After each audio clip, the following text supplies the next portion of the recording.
रूप श्री सनातन भट्ट रघुनाथ, श्रीजीव गोपाल भट्ट दास रघुनाथ। श्री रूप श्री सनातन भट्ट रघुनाथ, श्रीजीव गोपाल भट्ट दास रघुनाथ। जय जय श्री चैतन्य, जय हो नित्यानंदा, जय अद्वैत चंद्र, जय गौर भक्त वृंदा।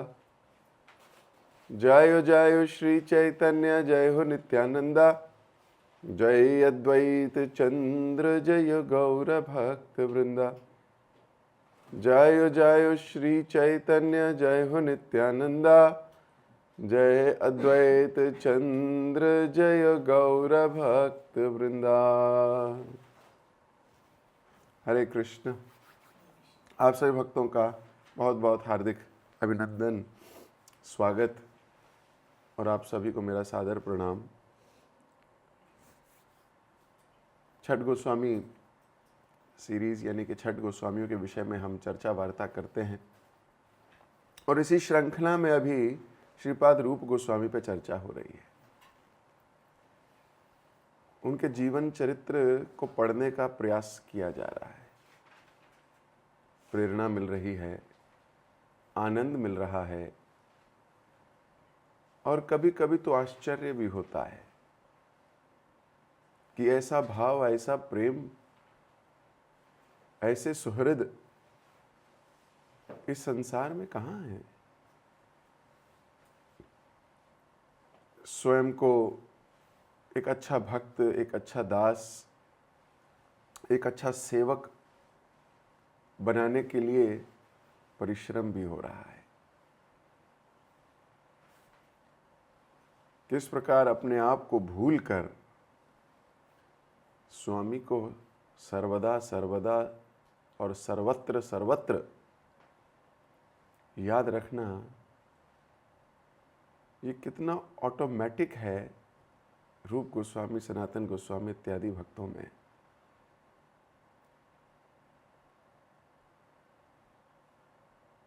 किस प्रकार ये हर वक्त गौरमय रहते हैं, किस प्रकार ये हर वक्त गौरांग महाप्रभु के स्मरण में रहते हैं या ये भगवान को स्मरण करते रहते हैं। ठीक उसी प्रकार जिस प्रकार जब हनुमान जी संदेश लेके सीता मैया का वापस आए भगवान राम के पास, तो भगवान राम पूछते हैं कि क्या सीता मुझे याद करती है? तो हनुमान जी संदेश देते हैं कि याद करती है भगवान। ये पूछिए कि किस क्षण वो आपको भूलती है।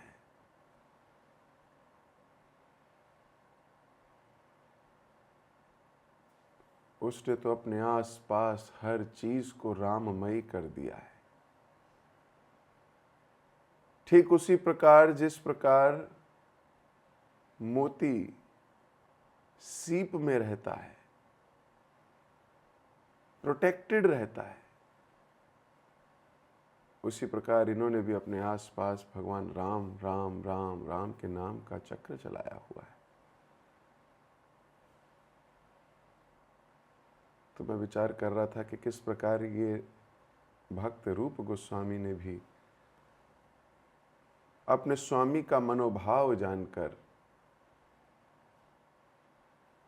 अपने को सर्वदा भूलकर और स्वामी को सर्वत्र सर्वदा याद कर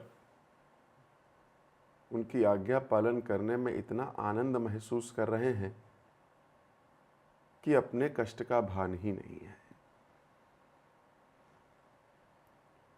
और जब स्वामी सेवक को ऐसे देखता है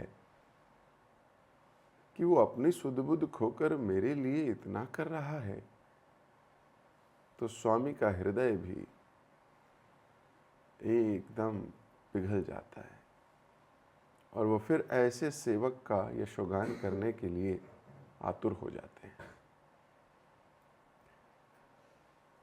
कल जब महाप्रभु ने वो पत्र पे लिखा हुआ, झोपड़ी में खोसा हुआ, वो पढ़ लिया था, तो प्रेम से कह रहे थे, तुमने मेरे मनोभाव कैसे जाने?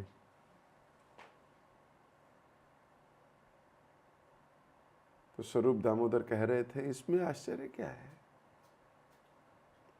आपकी कृपा मिल गई है इसको, इसलिए कर पा रहा है, इसमें कोई आश्चर्य नहीं। यह आपका कृपा पात्र शिष्य है। नाटक लिख रहे थे जब रूप गोस्वामी, तो एक दिन कागज को उलट पलट कर देखने लगे महाप्रभु। मोती जैसे सुंदर अक्षर देखकर प्रसन्न हो गए। फिर विदग्ध माधव का निम्न श्लोक जो था, हमने जो कल पढ़ा था, तुंडे तांडव निरतिम वितनुते तुंडावली लब्धये, ये श्लोक पढ़ा था, तो महाप्रभु सुन के आश्चर्य हो गए। और हरिदास तो उल्लासित होकर नाचने लगे। ये हरि नाम की महिमा, अब हरि नाम की महिमा कोई हरिदास ठाकुर से को सुना दे तो क्या बात है। नाम के आचार्य हैं, नाम के प्रति रुचि है, नाम के प्रति यशोगान गाना, नाम का प्रभाव संसार को बताना, ये उनके जीवन का एकमात्र उद्देश्य है। महाप्रभु की आज्ञा यही करना है आपको। तो जब करते करते भी हम बीच बीच में बोलते रहते हैं, नाम आचार्य श्री हरिदास ठाकुर की जाए। क्यों? उनकी कृपा के बिना नाम जप होना कितना मुश्किल है। अब वो व्यक्ति जो स्वयं जीती जागती भगवान नाम की प्रचार करने की प्रतिमूर्ति है, वो जो अथॉरिटी है,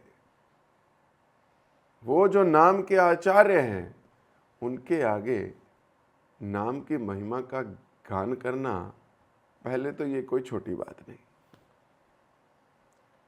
दूसरी, अगर नाम का गुणगान कर भी दिया तो उनको प्रभावित करना, ये भी कोई छोटी बात नहीं। वो कैसे प्रभावित हो जाएंगे? वो तो नाम के आचार्य ने पता नहीं क्या टेस्ट लिया होगा उन्होंने नाम का। अब भगवान नाम के जप में वो इतना टेस्ट लेते हैं, फिलॉसफी क्लियर है, फंडे सारे पता हैं। अब उसमें आके कोई बता दे, जैसे मान लो आपको कोई कहे कि आप शरीर नहीं जीवात्मा हो, तो क्या आप नाचने लगते हो? हैं?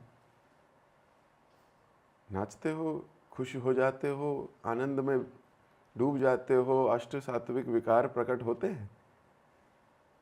नहीं होते। कोई कहे हरिनाम का जप बहुत मधुर है, तो क्या नाचते हो? नहीं। ये विचार करने लगते हैं, भाई काहे का मधुर है? सुबह सुबह उठ के तपस्या करनी पड़ती है, मधुर तो नहीं लगता। अभी तो परिश्रम हो रहा है, अभी मधुर की स्टेज नहीं आई है कि इसमें से वो रस ले सके। रस तो हम नाचते नहीं हैं। लेकिन अब नाम आचार्य हरिदास ठाकुर के समक्ष कुछ ऐसी बात बोलोगे, वो उन्होंने सब पढ़ा हुआ है, उन्होंने सब सुना हुआ है, वो कहाँ नाचेंगे? कैसे नाचेंगे? वो नाचेंगे तब जब उनके हृदय की वो तार छू जाएगी, या जब उन्हें कुछ लगेगा ये तो अब मैं क्या बात बोल दी, ये तो मैंने भी नहीं रियलाइज किया था, है कि नहीं? भक्त एक्साइटेड हो जाता है कब? जब कोई नई ऐसा चीज सुनता है जो उसको भी नहीं पता, बोलता है अरे थैंक यू। अब वो नाम आचार्य श्रील हरिदास ठाकुर जी जब रूप गोस्वामी का श्लोक सुन रहे कि मेरे को हजारों कान चाहिए, हजारों मुख चाहिए, उल्लासित होकर नृत्य करने लगे। और वो हरिदास ठाकुर कहने लगे कि कृष्ण नाम की महिमा शास्त्रों में बहुत पढ़ी और बहुत साधु मुख से सुनी, पर ऐसी महिमा ना आज तक पढ़ी ना आज तक सुनी। आपने जो मैं जप करता हूं, जो मेरे हृदय में भगवान नाम के प्रति प्रीति है, आपने उसको और वर्धन करने का कार्य किया है। मैं भगवान के नाम से प्यार करने का प्रयास कर रहा हूं और आपके श्लोक ने उसमें एकदम जैसे घी डाल दिया। It has refuelled me. I am so thankful. और इस थैंकफुल ग्रेटिट्यूड में वो नाच रहे हैं। जिसको जो चीज चाहिए हो आप उसका कुछ बता दो रास्ता, तो आदमी भागता नहीं, नाचता है। मैंने देखा है वो लोग भागते तो ऐसे भागते होंगे, ऐसे नहीं भागते, वो भागते हुए डांस करते हुए भागते हैं। देखा है अपने बच्चों को, कभी एक टांग पे घोड़े की तरह, कभी इस टांग पे, कभी उस टांग। एक्साइटेड।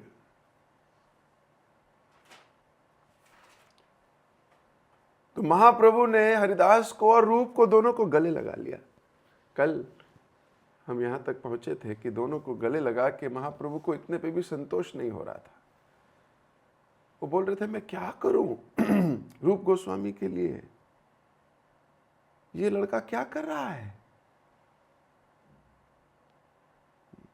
तो रूप की महिमा और बढ़ाने के लिए और उन्हें नई और तीव्रतर प्रेरणा से उद्बुद्ध करने के लिए स्वरूप और रामानंद राय जैसे रस सिद्धांत में पारंगत व्यक्तियों की स्वीकृति दिलाना चाहते थे। अब भगवान ने कहा जब तक राय रामानंद और स्वरूप दामोदर इनको स्वीकृति नहीं देंगे, वो भी नहीं नाचेंगे, वो भी नहीं खुश हो जाएंगे, और उत्साह बढ़ जाएगा रूप गोस्वामी का। इसलिए एक दिन, अब इसी एक दिन पर हमने पिछली क्लास को क्लोज किया था, इसलिए एक दिन है ना, यही अब यहां से आगे हम पढ़ेंगे। इसलिए एक दिन वे उन्हें और सर्वभौम भट्टाचार्य आदि प्रधान प्रधान भक्तों को लेकर पहुंच गए इनकी कुटिया में। रूप से कहा कि दोनों नाटकों के कुछ कुछ अंश पढ़कर सुनाओ तो जरा। वह संकोच के साथ जिन जिन अंशों को राय रामानंद ने कहा सुनाने लगे। अब कोई इतना सीनियर डिवोटी आ जाए वाइवा लेने यहाँ वो बोले भाई जरा बहुत नाम सुन लिया तुम्हारा, महाप्रभु बहुत तारीफ कर रहे थे। अब भगवान और भक्त का एक चीज कॉमन है, ये दोनों एडवर्टाइजिंग एजेंसीज हैं, लेकिन अपनी नहीं, एक दूसरे की। भगवान भक्त की एडवर्टाइजिंग करते हैं और भक्त भगवान का मार्केटिंग हेड है। ये दोनों का एक ही कार्य कॉमन है, क्या? ये दोनों एक दूसरों का यशोगान गाते थकते नहीं। भक्त भगवान का और भगवान भक्त का।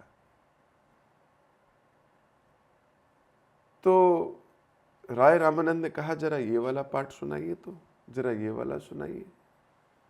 और ये संकोच के साथ कैसे सुनाए, संकोच में आदमी आ जाता है, इतना सीनियर भक्त कोई पूछ ले प्रश्न। लेकिन फिर भी आज्ञा अधिक बलवान है। मेरे अपने संकोच से भी जो आज्ञा है वो अधिक बलवान है, उसकी प्राथमिकता पहले है। रूप गोस्वामी पढ़कर कुछ कुछ सुनाने लगे। सुनकर सब अति चमत्कृत हो गए, आनंद समुद्र में गोते खाने लगे। महाप्रभु का मुखार बिंद अपूर्व तृप्ति के आनंद से खिल गया।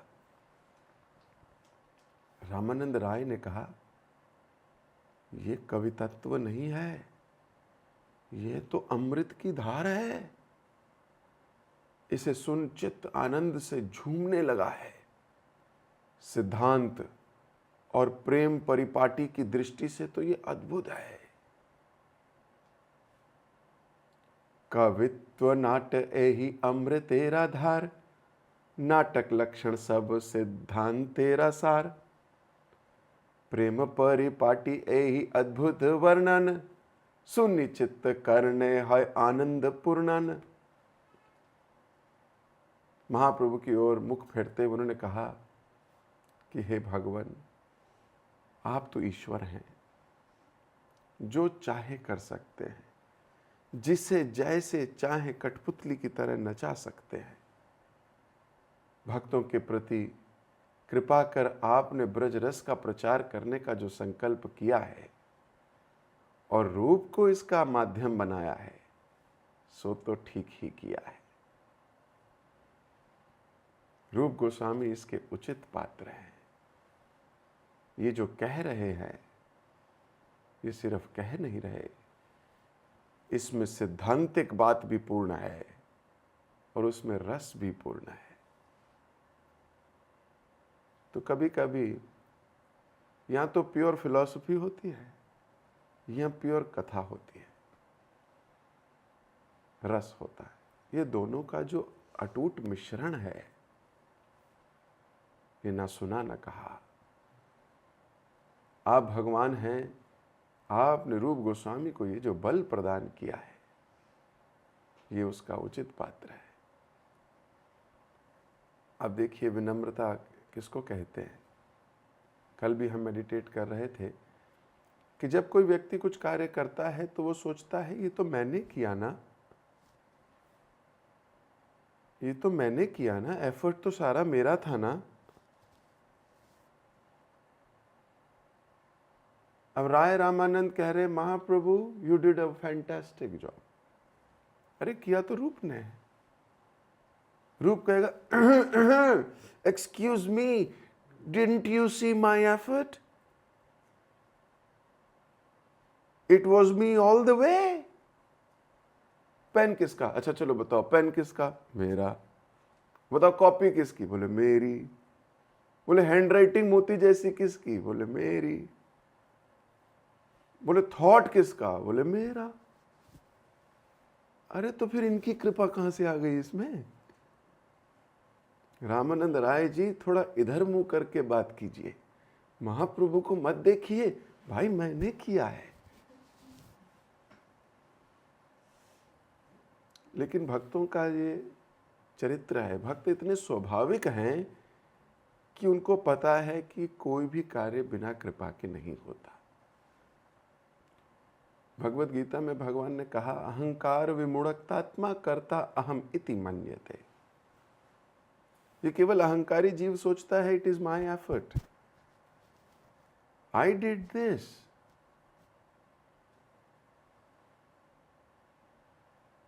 पर वास्तविकता ये है, राय रामानंद इसको खूब भली भांति जानते हैं।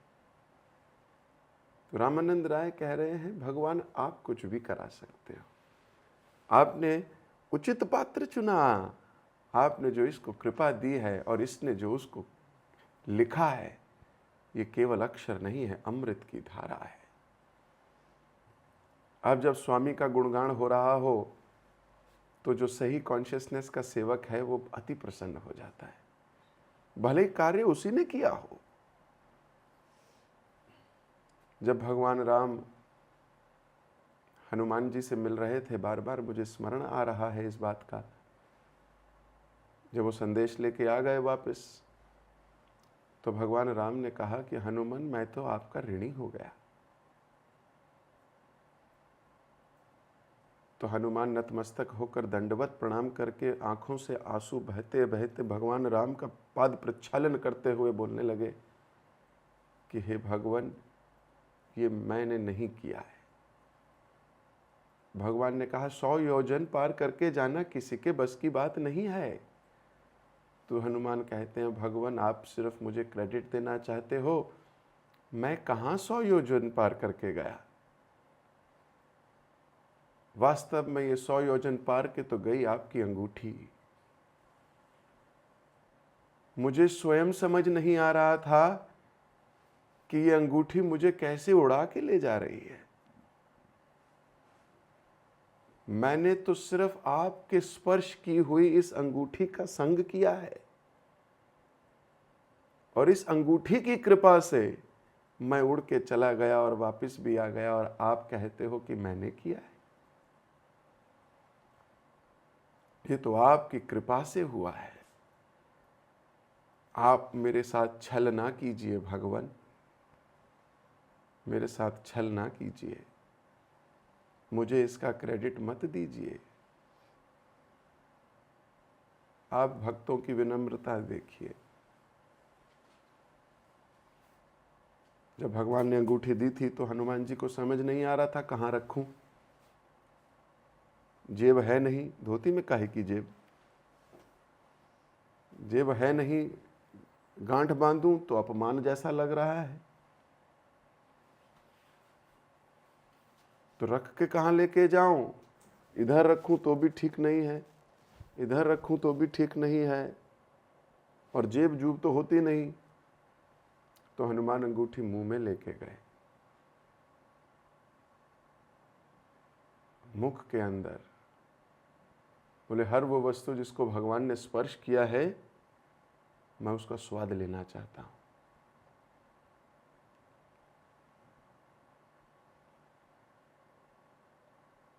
तो भक्त अब जेन्युइन विनम्र होता है क्यों? उसको पता होता है कि उसके जीवन में बिना कृपा के कुछ नहीं होता। आप पढ़ लीजिए भगवत गीता, भागवतम इत्यादि, पहले ही श्लोक में, पहले ही परपट में प्रभुपाद जी लिखते हैं भगवत गीता के कि बिना किसी भक्त के अनुगत्य हुए आप इस ग्रंथ को पढ़ तो रहे हो, समझ नहीं पाओगे।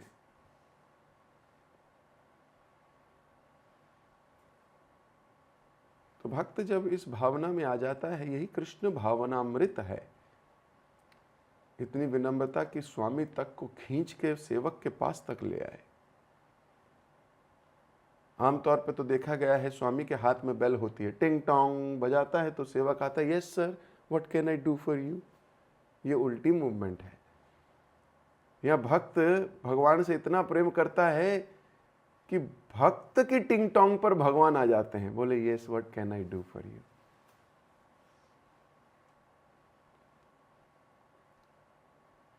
तो भक्त वत्सल तो हैं, ये भगवान का बड़ा बाहरी गुण है। इसके भी आगे एक गुण है भगवान का जिसको बोलते हैं भक्त आधीन। अहम भक्त पराधीनो, मैं तो भक्त के अधीन हूं। तो हनुमान जी कह रहे हैं वो रिंग लेके गई है जी। ठीक उसी प्रकार आप प्रभुपाद जी का चरित्र पढ़ते हो। जब प्रभुपाद जी से पूछा गया कि आप अमेरिका क्या करने आ गए भाई, इस उम्र में आपने इतनी बार चक्कर लगा लिया धरती का, तो प्रभुपाद जी क्या कह रहे थे? प्रभुपाद जी ने कहा मैं नहीं आया अमेरिका, भागवतम अमेरिका आई है, मुझे साथ लेके आई है। मैं नहीं आया अमेरिका, ये तो भागवतम को अमेरिका आना था, तो भागवतम ने मुझे चुना साथ लेके आने के। आप भक्तों की केवल वाणी नहीं सुनिए, इसको हम कॉपी तो कर सकते हैं, लेकिन इसके भाव को कॉपी करना है।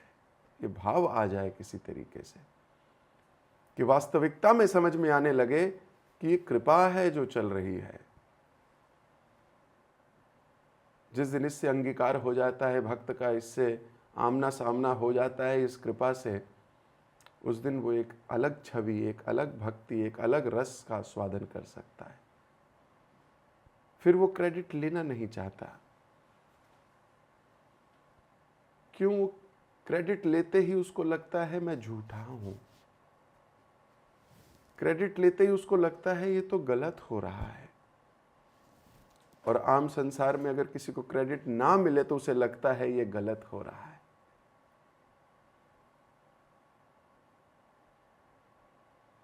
अभी थोड़े दिन पहले अवार्ड वगैरह दिए जा रहे थे, तो एक माता जी दूसरी माता जी को बोलती है कि अरे प्रेजेंट तो हम भी रोज होते थे, अवार्ड, हमें अवार्ड क्यों नहीं मिल रहा? तो ये भावना कि मुझे क्यों नहीं मिल रहा, ये संसारी भावना है। और भक्त की भावना क्या है? वो क्रेडिट लेना ही नहीं चाहता। वो तो क्रेडिट मिलता है उसको तो वो कहता है ये झूठ है, ये वास्तविकता नहीं है। क्यों? क्योंकि वो जान चुका, वो समझ चुका, वो डीप जा चुका भक्ति में, और वो समझता है कि कृपा के बिना कुछ नहीं होता। यहां भक्ति किसी का अधिकार नहीं है, राइट नहीं है। ये तो करुणा भरी पुकार है, और भगवान कृपावश करुणावश दे दे तो अलग बात है।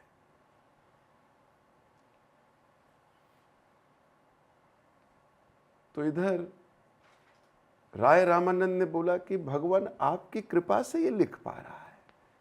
तो ये बात सुनकर रूप गोस्वामी को गुस्सा नहीं आया, हो नहीं, ही इज सो हैप्पी। क्यों? वास्तविकता में इन्हीं का गुणगान होना चाहिए, और उन्हीं का गुणगान हो रहा है।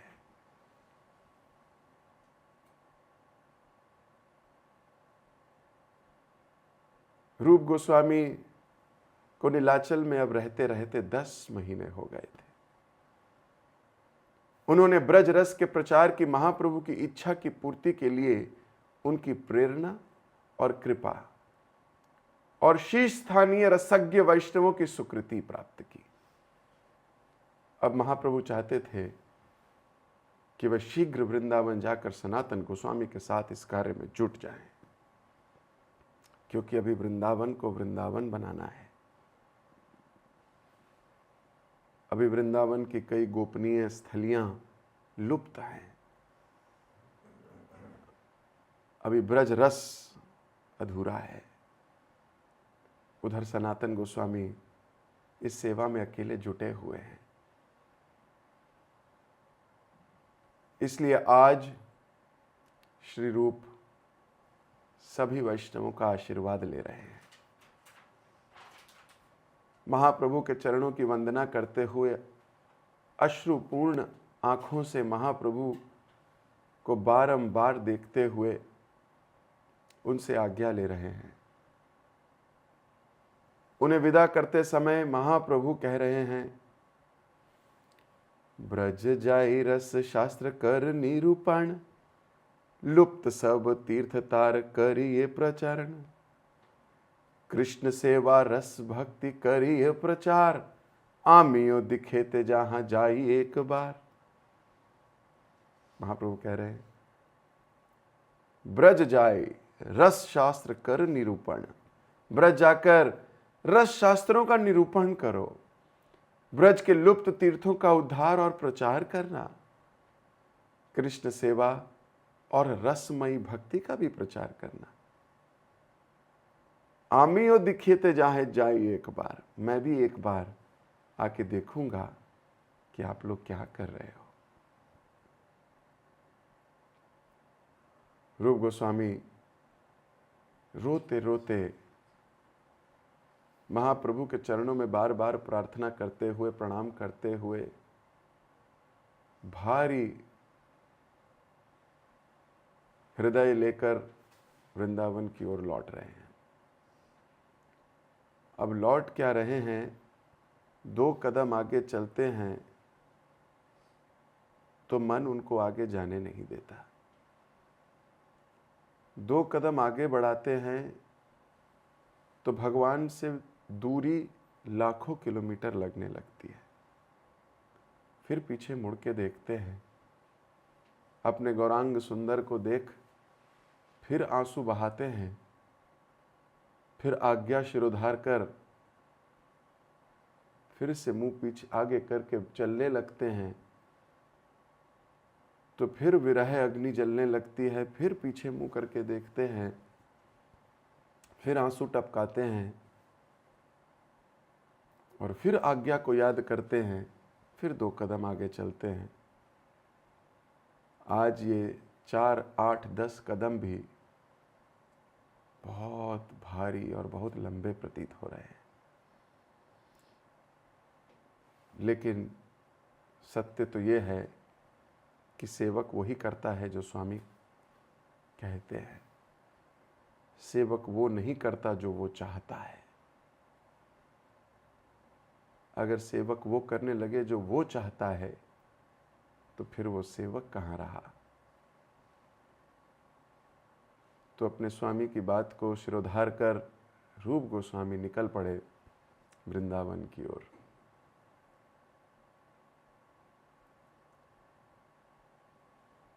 जिस समय रूप वृंदावन की यात्रा पर थे, उस समय सनातन नीलाचल की तरफ यात्रा पर थे।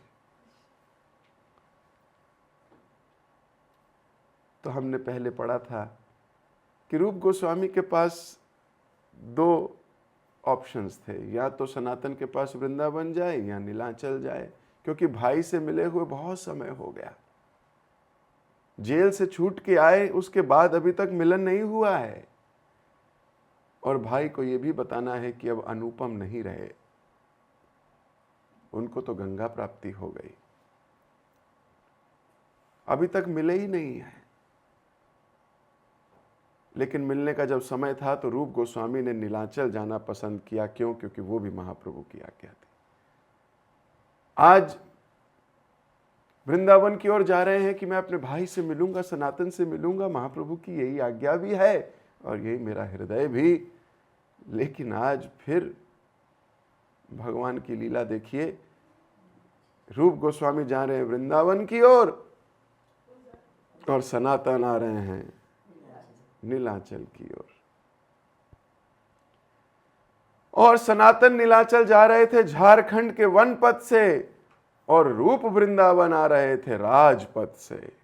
इसलिए इस बार भी दोनों की भेंट ना हो सकी।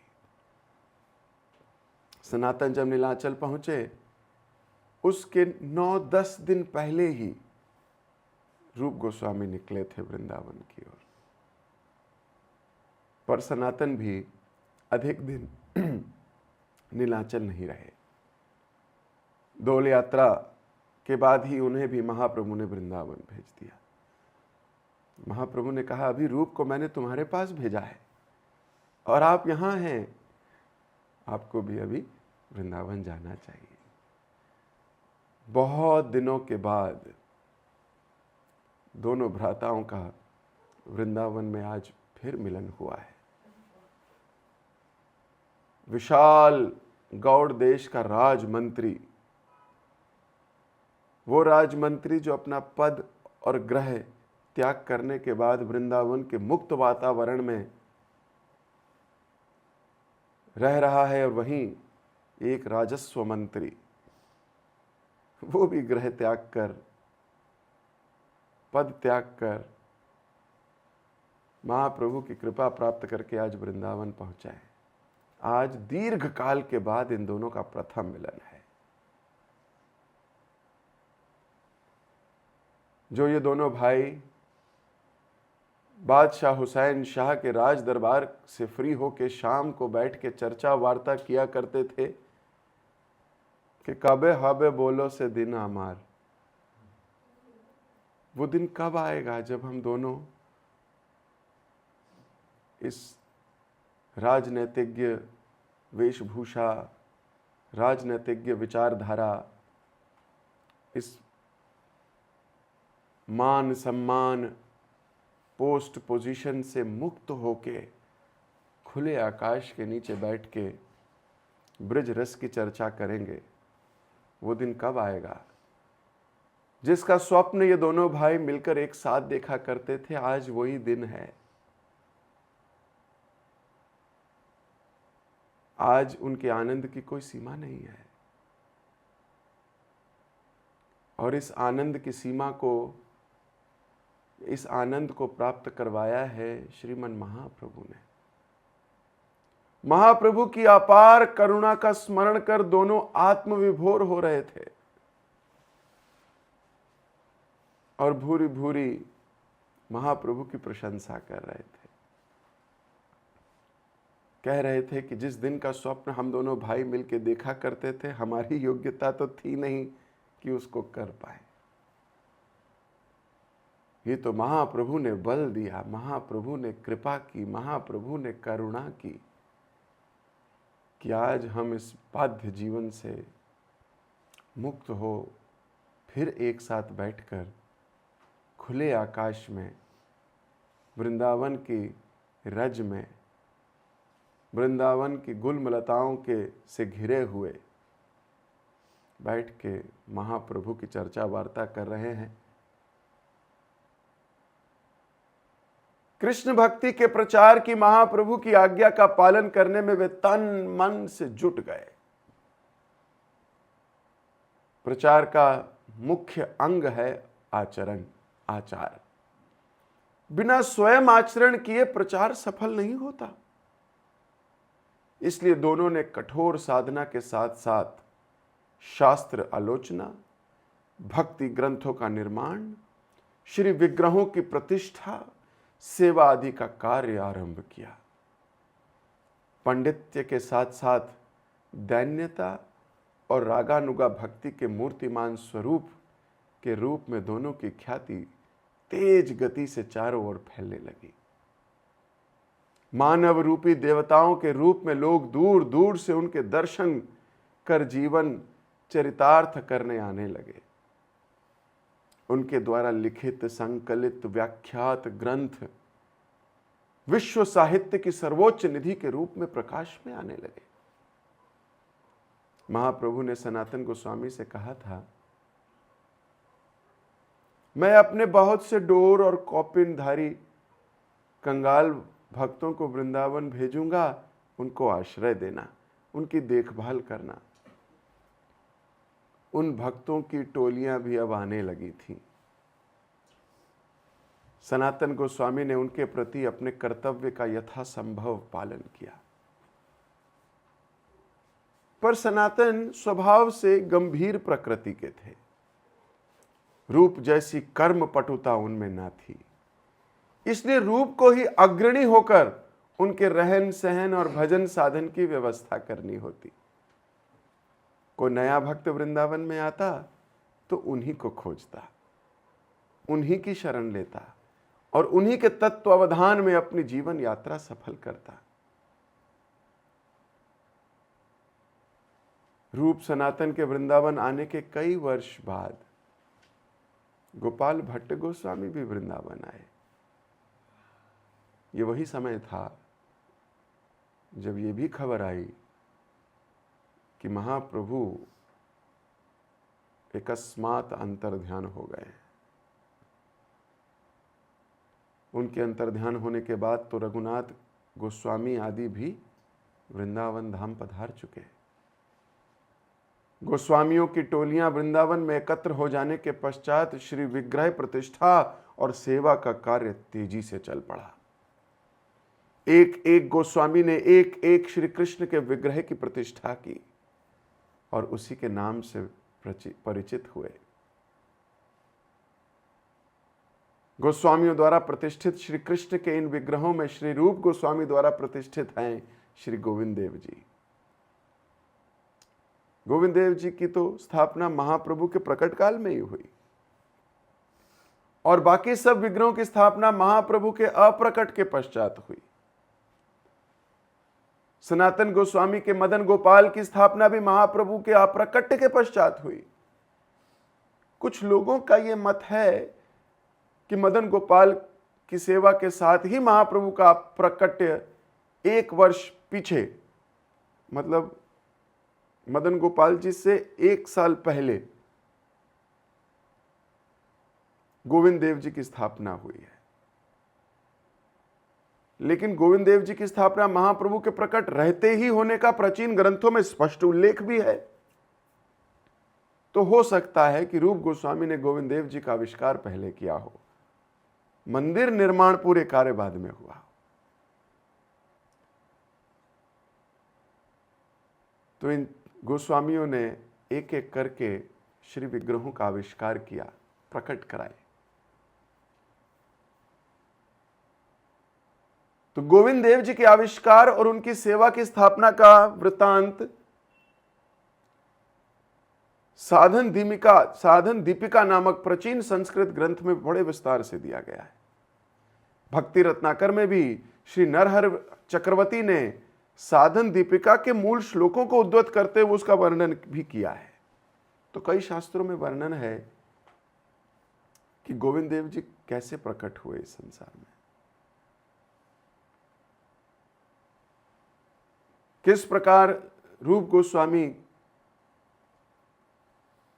जो महाप्रभु की आज्ञा शिरोधार कर वृंदावन में आ गए हैं ब्रज तीर्थों का उद्धार करने के लिए, और जो ये गुप्त विग्रह हैं इनका आविष्कार करने, इनको प्रकट कराने दोबारा से, और किस प्रकार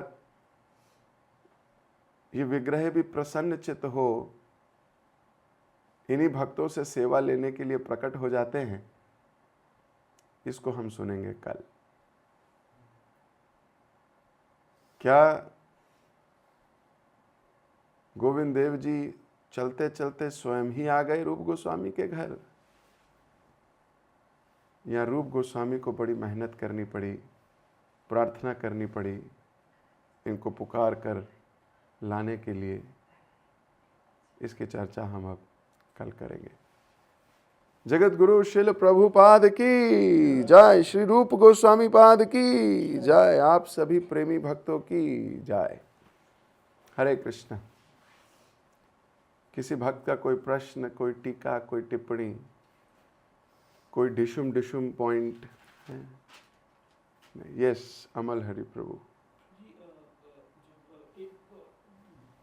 ये लीला स्थली बिल्कुल ऐसा लगता है कि प्रत्यक्ष सामने आप जब इसका एक्सप्लेनेशन देते हैं।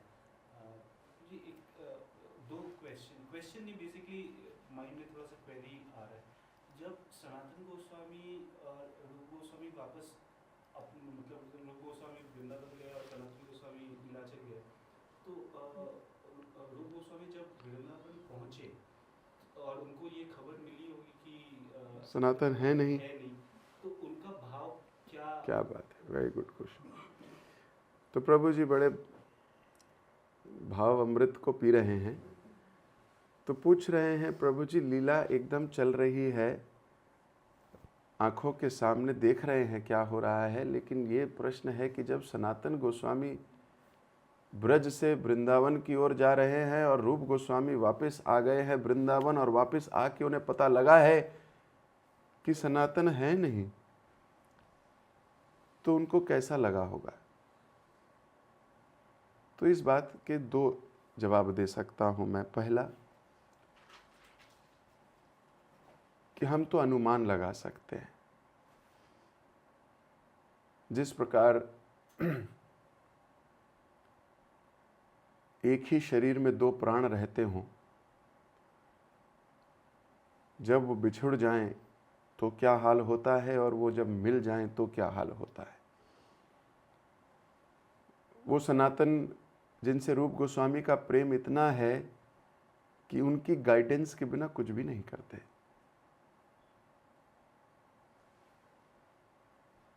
जब दोनों मटेरियल वर्ल्ड में भी थे तो सनातन प्रधानमंत्री और रूप गोस्वामी ट्रेजरर। न ऑफिशियल वर्क में उनसे गाइडेंस के बिना कुछ करते थे, और जब घर आके दोनों शास्त्र चर्चा करते थे तो भी रूप गोस्वामी पूछा करते थे, भैया आज क्या पढ़े। जब सनातन जेल में थे तो रूप गोस्वामी ने ही पीछे से योजना बनाई थी कि इनको जेल से बाहर कैसे निकाला जाए। भक्ति में कई बार कंपटीशन हो जाता है एक भक्त का दूसरे भक्त के साथ, फिर भले ही वो एक ही परिवार के हों, कंपटीशन हो जाता है। लेकिन भक्ति इतनी गहरी है कि एक दूसरे की सहायता कर, एक दूसरे की कृपा कर, एक दूसरे को बल देकर स्वयं को अच्छा महसूस होता है। तो इन दोनों का प्रेम संबंध बहुत गहरा है। तो हम अनुमान लगा सकते हैं कि किस प्रकार जब रूप गोस्वामी पहुंचे होंगे तो सर्वप्रथम तो जहां उनके भैया बैठा करते थे उस जगह को प्रणाम किया होगा। उस जगह को प्रणाम कर आंसू बहाए होंगे, और जब ये खबर मिली होगी कि सनातन नीलांचल की ओर चले गए हैं तो दुख और सुख दोनों ने एक साथ घेर लिया होगा। दुख इस बात का कि अभी भी मिलन में विलंब है, और सुख इस बात का कि बछड़े को अगर छोड़ो तो मां के पास ही तो भागेगा। तो सनातन महाप्रभु से मिलने गए हैं, इस बात का बहुत सुख हो रहा होगा। लेकिन सनातन, मैं भैया के दर्शन नहीं कर पा रहा, मैं ऐसे अपने सीनियर को देख नहीं पा रहा, इसकी बहुत दुख भी हुआ होगा। तो कभी हंस रहे होंगे तो कभी रो रहे होंगे। रो रहे होंगे बिछड़ से और हंस रहे होंगे उनके भाग्य पे। तो ये विचार तो जरूर आए होंगे। और दूसरी बात मैं ये कहना चाहता हूँ कि जब आप रूप गोस्वामी से स्वयं मिलोगे तो पूछ लेना, बोल देना गोविंद मोहन प्रभु ने तो कुछ ऐसा कहा था और उन्होंने कहा था थोड़ा अनुमान है, बाकी स्पष्टीकरण तो आप ही कीजिए। तो मुझे विश्वास है एक दिन हम जरूर मिलेंगे उनसे। तो जब मिलेंगे तो बहुत प्रश्न है पूछने के लिए उनसे, ये भी लिख लेंगे।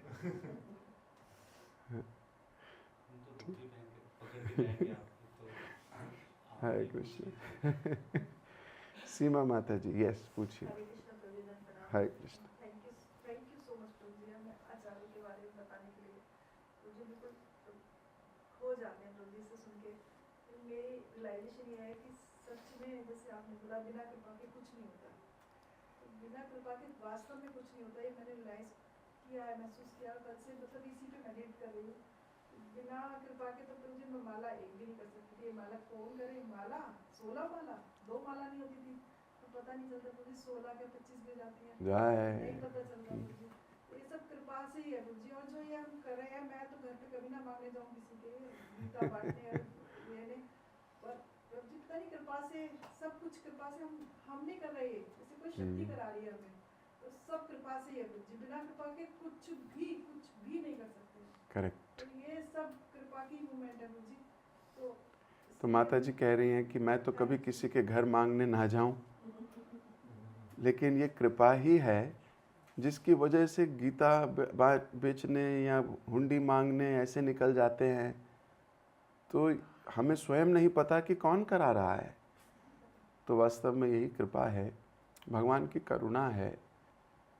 तो करुणा के बल पे तो जी रहे हैं हम, कृपा के बल पे जी रहे हैं। इस बात को जितना आप मेडिटेट करोगे, अपने हृदय में उतारोगे, आपका हृदय उतना ही सुंदर होगा, आप उतना ही ग्रेटफुल होगे और उतना ही आप कृष्ण को अट्रैक्ट कर पाओगे।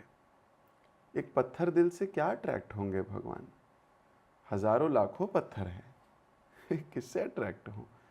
तो जो कोमल है, ग्रेटफुल है, ग्रेटिट्यूड से भरा है, हर चीज़ में कृपा देख लेता है और विनम्रता की मूर्ति है, भगवान उसको ज़रूर अट्रैक्ट होंगे। So that is very nice. आपने बहुत अच्छा कहा, यही सच है। खुशबू माता जी। हरे कृष्ण प्रभु जी। प्रभु जी बहुत ठीक थी प्रभु जी। मैं ये मेरा ये प्रश्न था कि मतलब प्रश्न नहीं, मतलब मुझे समझ में नहीं कि आज्ञा, आपने बोला कि आज्ञा को पहले रखना है और अपना संकोच पीछे रखना है, लेकिन ये हृदय में और माइंड में और मतलब पूरी तरह से कैसे आज्ञा को पहले रखना है? क्योंकि बोला कि आप बोल रहे थे कि जो आज्ञा को आगे नहीं रखता है, जो सेवक की, स्वामी की बात नहीं मानता, मतलब वो सेवक नहीं है। तो हम लोग कैसे गुरु की आज्ञा, आपकी आज्ञा और भगवान की आज्ञा को जो है उसको कैसे हमेशा आगे रख पाए? मतलब ये बद ही नहीं है। जब व्यक्ति स्वयं समर्पित होने का प्रयास करता है तो इन सब चीज़ों की आवश्यकता नहीं पड़ती बाहर से मांगने की, ये स्वतः ही पीछे पीछे चलती है। तो जब व्यक्ति अपने को समर्पित कर देता है, वो बोलता है अभी मैं आत्मसमर्पण करता हूँ, अब मैं अपनी मर्जी से नहीं, अब मैं भगवान की मर्जी से चलूँगा। तो जब व्यक्ति समर्पित होने लगता है तो धीरे धीरे समर्पित के ये लक्षण हैं, ये अपने आप प्रकट हो जाएंगे। जब फिर से हनुमान जी की चर्चा करता हूँ, जब हनुमान जी भगवान राम का संदेश लेकर छलांग मार के उड़े तो सर्वप्रथम मनार्क पर्वत उनके सामने आ गया और मनार्क पर्वत ने कहा कि हे हनुमान, आपके पिता वायुदेव का बहुत एहसान है मेरे ऊपर। और समुद्र देवता भी कह रहे थे आपके पिता आपके कुल का उन पर बहुत एहसान है।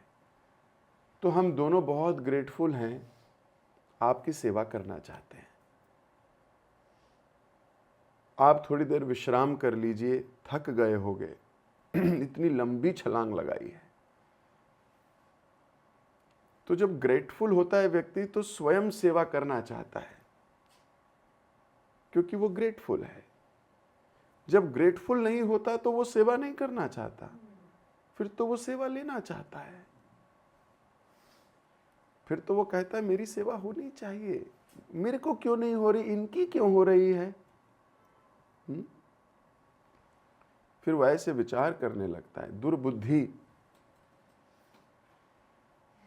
और जो सेवक है वो ये विचार करता है, क्यों? क्योंकि वो ग्रेटफुल है। तो जब आप ग्रेटफुल होते हो तो आपको थॉट नहीं लाने पड़ते, वो ग्रेटफुलनेस के बगीचे में ये सेवा का पुष्प खुलता है। और फिर माली उस पुष्प को भगवान के चरणों में जाके देता है। तो जब आप ग्रेटफुल होगे तो अपने आप ये विचार आएंगे आपके सेवा करने के। फिर आपको आर्टिफिशियली नहीं लाना पड़ेगा। आप सेवा कैसी करोगे? आप जिस प्रकार आज की डेट में मैं देखता हूँ भक्तों के घरों में वो अलेक्सा, सिरी, है ना, ये सब डिवाइसेस हैं कई। तो वो क्या बोलते हैं, हे सिरी कॉल दिस। तो सिरी जैसे वेट ही कर रहा हो पुकार करने की। या बोलते हैं अलेक्सा प्ले दिस सॉन्ग, तो अलेक्सा फटाफट वो गाना लगा देता है। देखा, आपने सुना है इस बारे में? तो मैं एक बार मेडिटेट कर रहा था, मैंने कहा ऐसा सेवक बनना है। वो भाई वो 24 घंटे कान में वो रेडी है, 24 घंटे। कोई बोले तो Alexa switch on the light, तो अलेक्सा फटाक से लाइट ऑन कर देती है। तो ऐसा क्यों?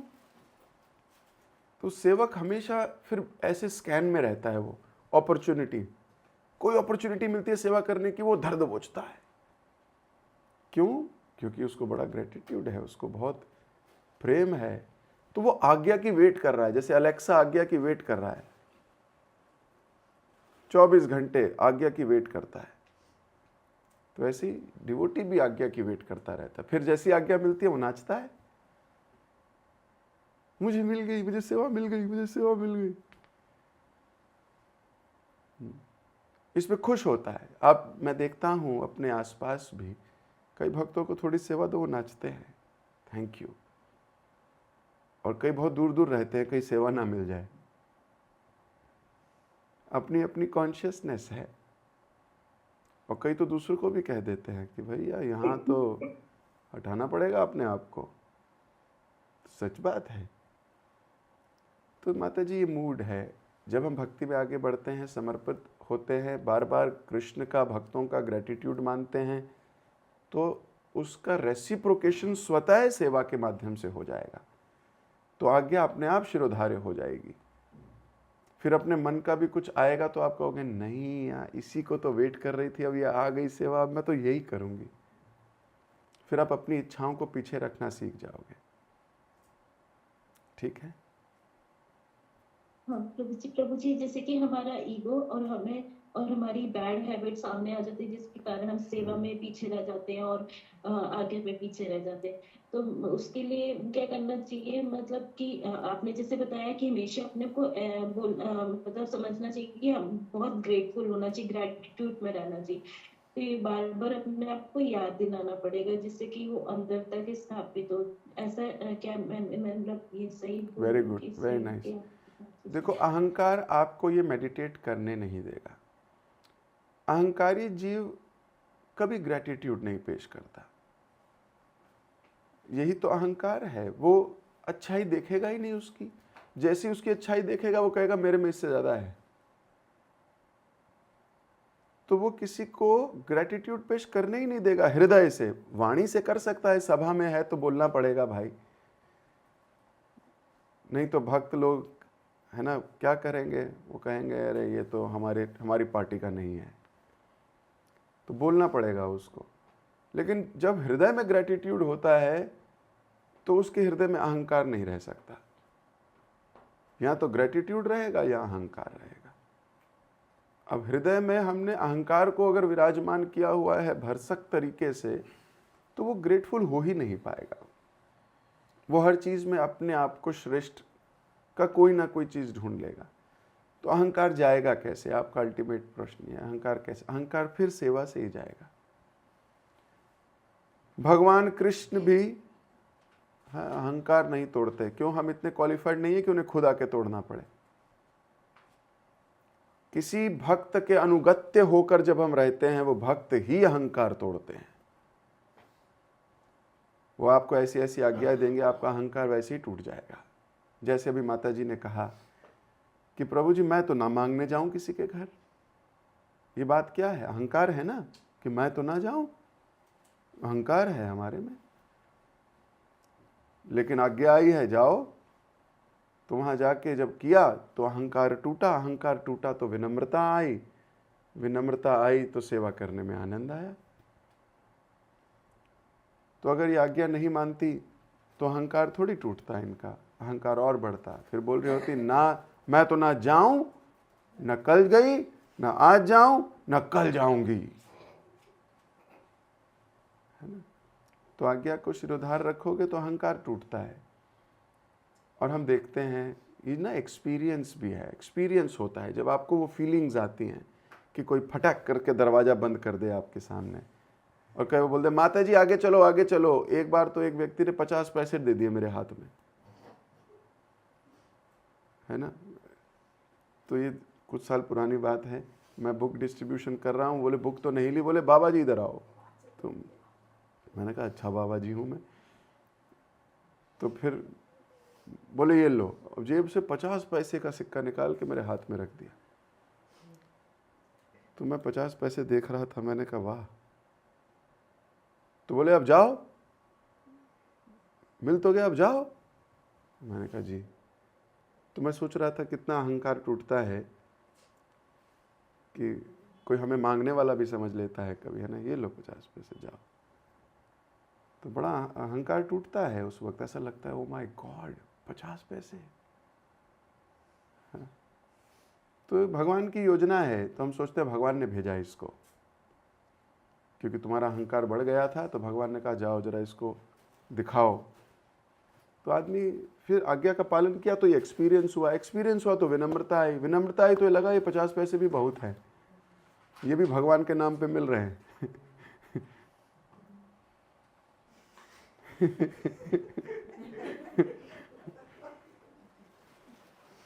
तो जब व्यक्ति विनम्र होगा, ईगो को मत आने दो। ईगो आएगी तो सेवा नहीं कर पाओगे, और अगर ईगो आए भी तो भी सेवा कर डालो, ये सेवा ही ईगो तोड़ देगी, ये सेवा ही ईगो तोड़ देगी। ठीक है, हरे कृष्णा। कई बार कपड़े सिलवाने जाते हैं तो वो जो कपड़े का थान जो हमने लिया था वो तो जुड़ा हुआ था, तो जो टेलर है वो कैंची लेके बैठता है। उसे बोलो नहीं भैया कैंची नहीं करनी, सिलना है, सिलो। वो कहता है पहले कैंची से कटोगे, उसके बाद में सुई से सिलोगे, उसके बाद पहनने योग्य होगे। तो हम भी वैसे ही हैं, पहले भक्तों की आज्ञा से अहंकार कटेगा, फिर गुरु कृपा से वो सिला जाएगा, उसमें भी दर्द होगी, ये छेद जाएगा अंदर, पर जब सिल के पूरी पोशाक बनेगी तो भगवान को और सुंदर कर देगी, है ना। भगवान की पोशाक बनाने से पहले वो कटेगा भी, सिलेगा भी, फिर जब भगवान पे लगती है भगवान कितने सुंदर लगते हैं। तो कटने और सिलने के लिए रेडी रहो। Devotees are always ready. मारा भी रखा भी जो इच्छा तोहारा, नित्य दास प्रति तुआ अधिकार। आपका अधिकार है, मारो काटो जो मर्जी करो। तो भक्त इस मूड में आ जाता है कि अब मैं ठीक हूँ, अभी मेरे को आप जैसी भी आज्ञा दीजिए, काटने की, पीटने की, लड़ने की, सड़ने की, मैं रेडी हूँ। And then you develop humility.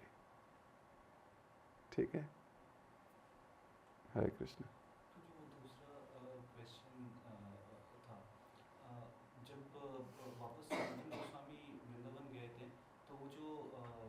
लीला थी जिसमें कि राधा रानी से रूप गोस्वामी ने सेवा ली थी खीर बनाने, ये तब हुआ था या कोई और इंस्टेंस? अब होगा, अच्छा, होगा अब।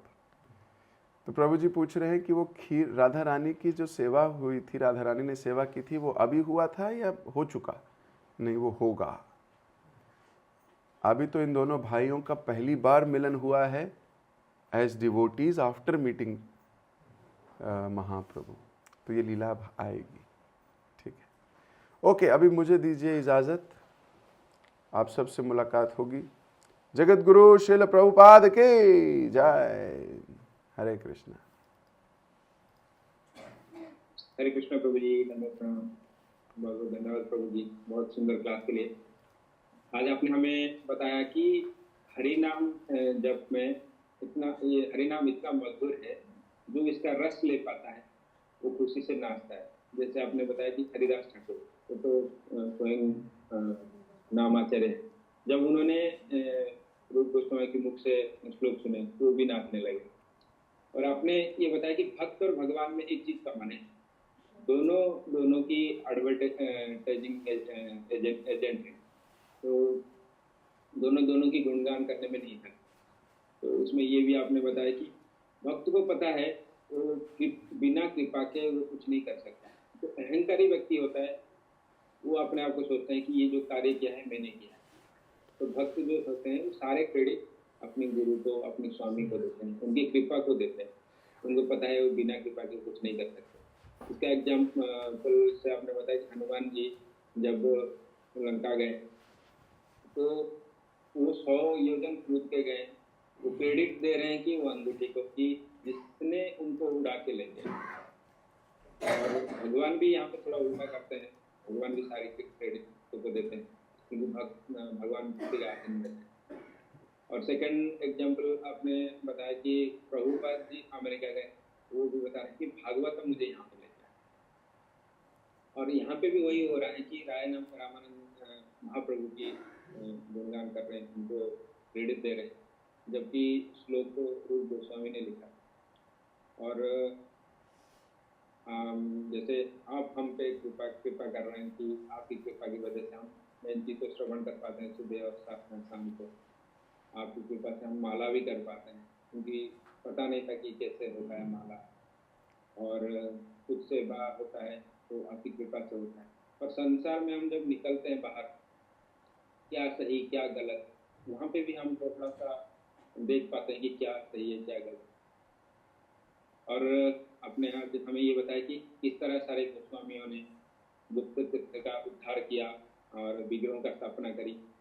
और उसको माता जी के प्रश्न पे आपने ये बताया कि हमें सिरी या अलेक्सा बनना है, 24 घंटे तैयार रहना है आज्ञा के लिए। जैसे आज्ञा है सेवा फटाफट करना है, और सेवा करेंगे और क्या मानेंगे तभी हमारा अहंकार भी हटेगा। बहुत बहुत धन्यवाद प्रभु, सभी भक्तों को भी धन्यवाद इतने प्रेम पूर्वक श्रवण करने के लिए। प्रभु जी का धन्यवाद करेंगे एक बार। Hare Krishna Hare Krishna Krishna Krishna Hare Hare, Hare Rama Rama Rama Hare Hare. Thank you so much Prabhu.